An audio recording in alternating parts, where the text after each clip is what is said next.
ধৰ্মৰ নামত উন্মাদ হোৱা পাঁচ পাখণ্ডৰ বাবে আজি অসমীয়া লজ্জিত হ'বলগীয়া হ'ল।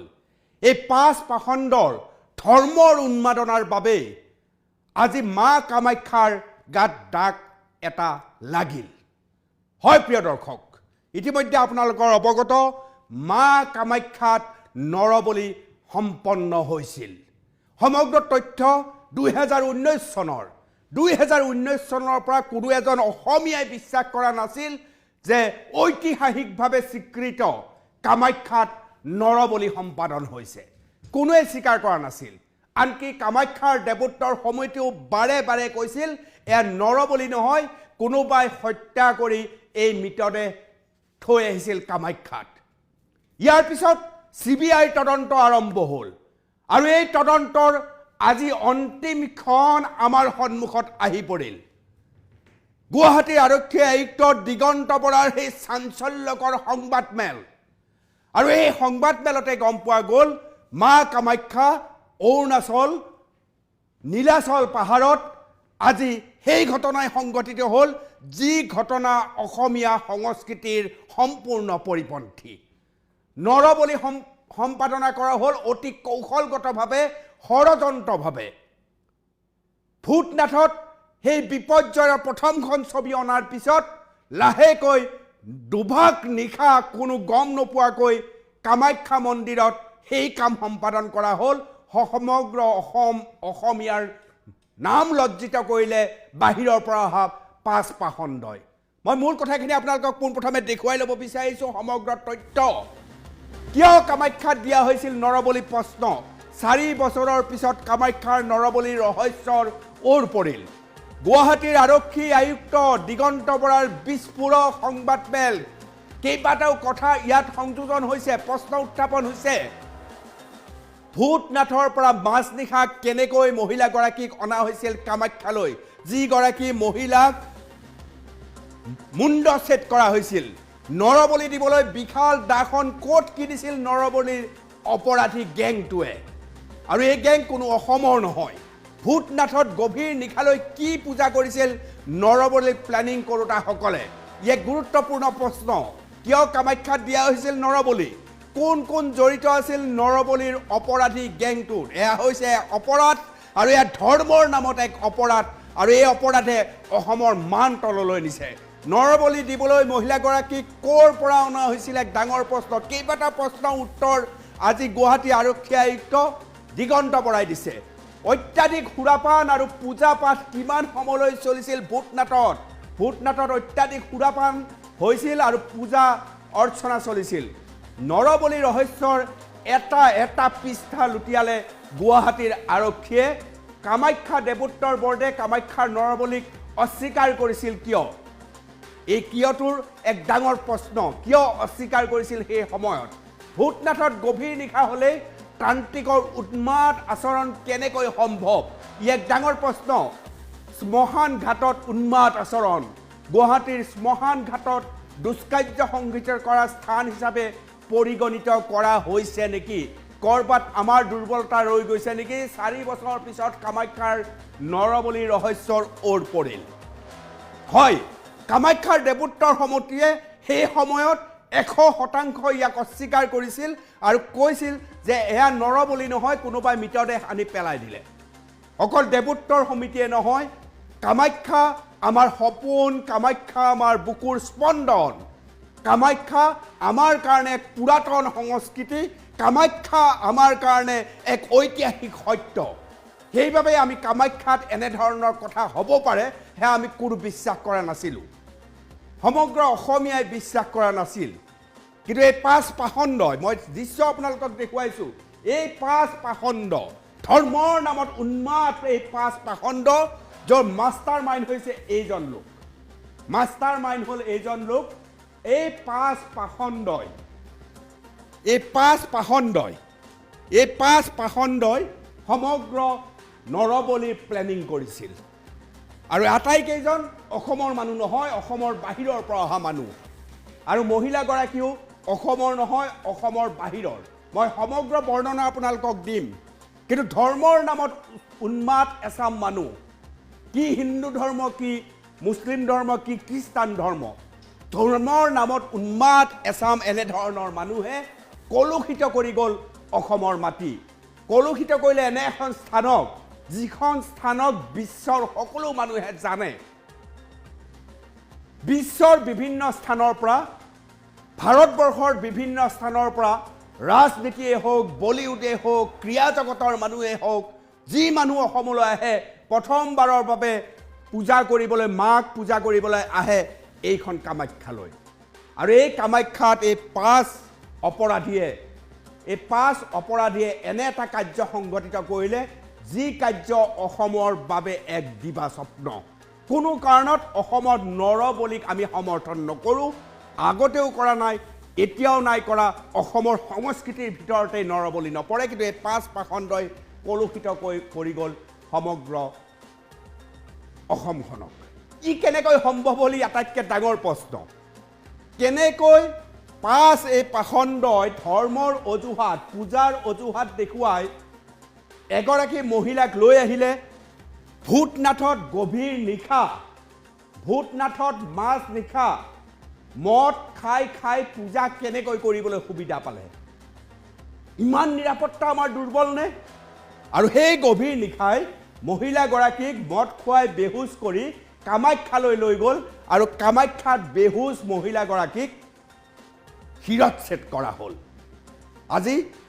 আৰক্ষী আয়ুক্তই এই কথা খুব স্পষ্টভাৱে জনাইছে কিন্তু আটাইতকৈ ডাঙৰ কথা ইমান নিৰাপত্তাহীন নে এইখন গুৱাহাটী ৰাজধানী গুৱাহাটীত কোনোবাই প্লেনিং কৰিব পাৰে তাকো এখন শ্মশান ঘাটত য'ত সকলো সময়তে লাইট জ্বলি থাকে পোহৰৰ ব্যৱস্থা আছে সেই ভূতনাথত তেওঁলোকে প্লেনিং কৰি এগৰাকী মহিলাক পূজা কৰাৰ নামত অত্যাধিক সুৰাপান কৰোৱাই আৰু বেহুচ মহিলাগৰাকীক দুখন গাড়ীত উঠাই মাছ নিশাই কামাখ্যালৈ নি আপুনি ভাবক মাছ নিশা কামাখ্যালৈ নি তাত শিৰচ্ছেদ কৰে আৰু মূৰটো পলিথিনত বান্ধি তেওঁলোকে ব্ৰহ্মপুত্ৰত দলিয়াই দিলে নিৰাপত্তা ক'ত কেনেকৈ সম্ভৱ এয়া ৰাজধানী গুৱাহাটীত ইমান অকঠোৰ নিৰাপত্তা নে ইমান অকঠোৰ পৰিৱেশ আৰু পৰিস্থিতি নে ভৰলু সেয়া ৰাস্তাৰ কাষতে আৰক্ষী থকাৰ পিছতো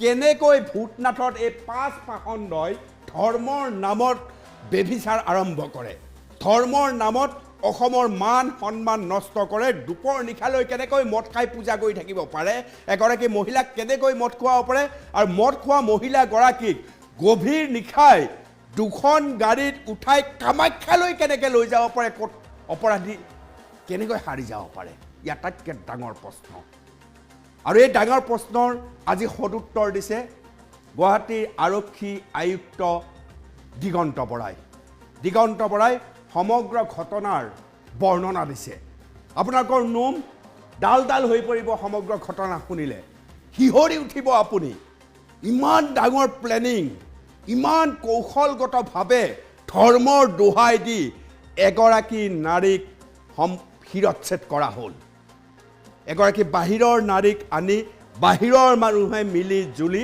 একেলগে অতিপাত মদ্যপান কৰাই শিৰচ্ছেদ কৰালে লক্ষ্য হেনো বিশ্বশান্তি লক্ষ্য হেনো এই মূল পাখণ্ড মই যিজনৰ কথা কৈ আছোঁ এই মূল পাখণ্ডজনৰ 8 বছৰ আগতে তেওঁৰ ভায়েক মৰিছে তেওঁৰ শান্তিৰ বাবে আৰু বোলে সমগ্ৰ বিশ্ব শান্তিৰ বাবে হেনো এই শিৰচ্ছেদৰ ঘটনা সংঘটিত কৰা হ'ল আৰু এই শিৰচ্ছেদৰ ঘটনাই সমগ্ৰ অসমবাসীক লজ্জানত কৰিলে কি কৈছিল দিগন্ত বৰাই অৰ্থাৎ গুৱাহাটী আৰক্ষী আয়ুক্ত মহোদয়ে আহক আমি আপোনালোকৰ সন্মুখলৈ আগবঢ়াইছোঁ পিছত লাগিব শেষত মাতেশ্বৰ গিৰিৰ অৱস্থিতি আমি উলিয়াবলৈ সক্ষম হ'লোঁ আৰু সেইমতে আমাৰ স্পেচিয়েল টীম ইয়াৰ পৰা ৰাওনা হ'ল জব্বলপুৰ মধ্যপ্ৰদেশত আৰু মধ্যপ্ৰদেশৰ জব্বলপুৰৰ এটা মন্দিৰৰ পৰা আমি মাতেশ্বৰ গিৰি বা মাতা প্ৰসাদ পাণ্ডেক আমি এৰেষ্ট কৰি গুৱাহাটীলৈ লৈ আনো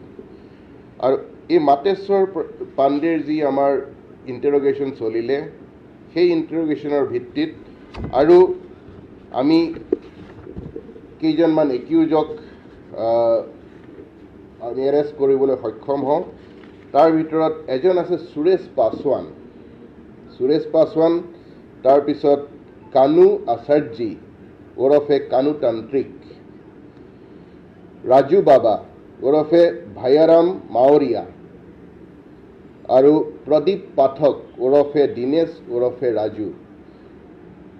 মাতা প্ৰসাদ পাণ্ডেৰ ইণ্টাৰগেশ্যনৰ পিছত গম পালোঁ যে এই গোটেই ঘটনাটোৰ পিছত এজন ব্যক্তিৰ হাত আছিলে। সেই ব্যক্তিজন হ'ল, মূল ব্যক্তি হ'ল প্ৰদীপ পাঠক ওৰফে দীনেশ ওৰফে ৰাজু। তেওঁৰ বয়স 52 বছৰ হ'ব। তেওঁৰ ঘৰ হ'ল মথুৰা জিলা, উত্তৰ প্ৰদেশত। সেইমতে ইয়াৰ পৰা আমাৰ স্পেচিয়েল টীম মথুৰালৈ গ'ল। মথুৰাৰ ইউ.পি. পুলিচৰ সহযোগত এই যিজন প্ৰদীপ পাঠক ওৰফে দীনেশ, তেওঁ চৰকাৰী চাকৰিয়ালো। তেওঁ executive officer, cooperative society, government of Uttar Pradesh. তেওঁক আমি গ্ৰেপ্তাৰ কৰিলোঁ। তেওঁক লৈ অনা হ'ল। বৰ্তমান তেওঁ আমাৰ হেফাজতত আছে। গতিকে বৰ্তমান এই কেছটোৰ সংক্ৰান্তত আমাৰ হাতত 5জন ব্যক্তি পৰিছে। তাৰে প্ৰথমজন হ'ল মাতা প্ৰসাদ পাণ্ডে ওৰফে মাতেশ্বৰ গিৰি। তেওঁক এৰেষ্ট কৰা হৈছে মধ্যপ্ৰদেশৰ জব্বলপুৰৰ পৰা, মধ্যপ্ৰদেশ আৰক্ষীৰ সহযোগত। দ্বিতীয়জন সুৰেশ পাছৱান, বয়স 56 বছৰ। তেওঁ ঘৰ দুৰ্গা সৰোবৰ হিল ছাইড, জালুকবাৰী থানাৰ অধীনত। তেওঁক এৰেষ্ট কৰা হৈছে ভূটনাথৰ পৰা। প্ৰদীপ পাঠক ওৰফে দীনেশ ওৰফে ৰাজু, 52 বছৰ, যি চৰকাৰী চাকৰিয়াল উত্তৰ প্ৰদেশ চৰকাৰৰ। তেওঁক এৰেষ্ট কৰা হৈছে মথুৰাৰ পৰা, উত্তৰ প্ৰদেশত। কানু আচাৰ্যী ওৰফে কানু তান্ত্ৰিক, তেওঁ বৰ্তমান থাকে ফটাশিল আমবাৰীৰ চিলাৰাই পথত। তেওঁৰ জন্ম মৰিয়নিত। ইয়াত ভূটনাথত পূজা কৰে। তেওঁক এৰেষ্ট কৰা হৈছে ভূটনাথৰ পৰা। ৰাজু বাবা ওৰফে ভায়াৰাম মাৱৰীয়া, তেওঁ অৰিজিনেলি বাৰাণসী ডিষ্ট্ৰিক্টৰ বুলি কৈছে। এড্ৰেছৰ বিষয়ে আমি কনফাৰ্ম নহয়। তেওঁ ভূটনাথতে ঘূৰি মেলি থাকে, ইয়াতে পূজা পাতল কৰে। তেওঁৰ কোনো ধৰণৰ সম্পৰ্কীয় ব্যক্তি আমি বিচাৰি পোৱা নাই। ভিক্টিমৰ আধাৰ কাৰ্ড, ভিক্টিমৰ মোবাইল হেণ্ডছেটটো, ভিক্টিমে পিন্ধা কাপোৰ কানিখিনি আৰু ৰেলৱে টিকেটছ, আৰু এই একিউজখিনিৰ যিখিনি মোবাইল ফোন, সেইখিনি আমি বৰ্তমান ৰিকভাৰী কৰিছোঁ আৰু চিজ কৰিছোঁ। এতিয়া আহিলে এই গোটেই ঘটনাটো কি আছিল বা কেনেদৰে সংঘটিত হৈছিল। এই ঘটনাটোৰ তদন্তত দেখা গ'ল যে এইটো হ'ল এটা নৰবলিৰ ঘটনা। কামাখ্যা দেৱীক সন্তুষ্ট কৰিবলৈ এই একিউজখিনিয়ে নৰবলি দিছিল, হিউমেন ছেক্ৰিফাইচ।